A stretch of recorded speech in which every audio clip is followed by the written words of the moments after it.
ज्योतिर्लिंग के दर्शन के लिए आप लोग पधारे हैं। ये राम से 14 पीढ़ी पूर्व मांधाता राजा हुए हैं। शिव पुराण में उल्लेख है, जिन्होंने मां से ने पिता से जन्म लिया था। उनकी तपस्या से यह शिवलिंग प्रकट में स्थापित लिंग नहीं है। जिस प्रकार आरती करते हम प्रण अक्षर के मध्य, ओम अक्षर के मध्य, यह तीनों एका, जय शिव ओंकारा। एक शिवलिंग में ब्रह्मा विष्णु महेश निराकार धरती से प्रकट हुए हैं। ओंकारेश्वर ज्योतिर्लिंग के नाम से प्रसिद्ध है। पूरे 12 ज्योतिर्लिंगों में शयन आरती होती है, लेकिन बाबा का विश्राम ओंकारेश्वर ज्योतिर्लिंग में है, तो उनके शयन के लिए झूला, पलना, चौपड़, पासे बिछाए जाते हैं।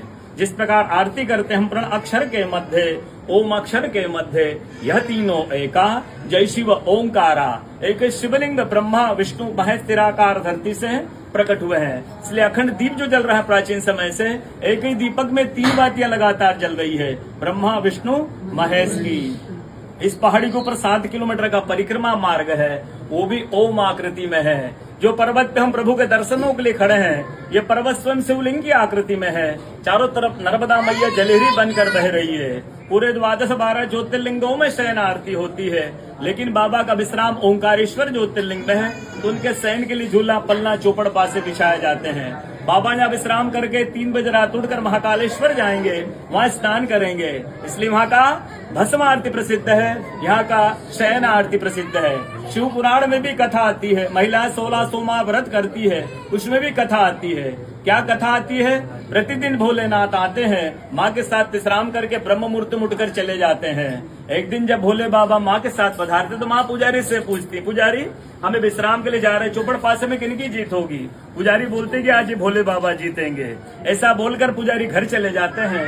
भोले बाबा माँ विश्राम के लिए चले जाते हैं। सुबह ब्रह्म मुहूर्त में जैसे ही भोले बाबा माँ बाहर निकलते हैं, पुजारी द्वार पर रहते हैं। पुजारी से माँ पूछती है, पुजारी कल मैंने आपसे पूछा था, हमें विश्राम के लिए जा रहे, चौपड़ पासे में किनकी जीत होगी? आपने कहा भोले बाबा जीतेंगे। भोले बाबा नहीं, मैं जीती हूँ। माँ ऐसा बोल करके उनको श्राप दे के चली जाती है। उनके तुरंत पश्चात अप्सराएं शिवलिंग पे जल चढ़ाने आती है। तब अप्सराएं पुजारी से पूछती, पुजारी अस्वस्थ क्यों हो गए, आप तो ठीक थे। फिर पुजारी बोलते हैं, प्रतिदिन भोले बाबा माँ के साथ विश्राम करके चले जाते थे, कल भोले बाबा माँ के साथ पधारे, माँ ने मुझसे पूछ लिया, पुजारी हमें विश्राम के लिए जा रहे, चौपड़ पासे में किनकी जीत होगी? मैंने कहा भोले बाबा जीतेंगे। माँ जीत गई, माँ मुझे श्राप दे के चली गई। अप्सराएं बोलते, चिंता न करो, हम अंदर जाकर शिवलिंग की पूजा करके आते, फिर इसका उपाय बताएंगे। अप्सराएं अंदर जाकर के शिवलिंग की पूजा कर बाहर आकर बोलती, पुजारी आप 16 सोमवार व्रत कीजिएगा, व्रत करते ही स्वस्थ हो जाएंगे, व्रत करते ही ठीक हो जाएंगे। ये वो कथा का दर्शन प्रतिदिन होता है। पूरे 12 ज्योतिर्लिंग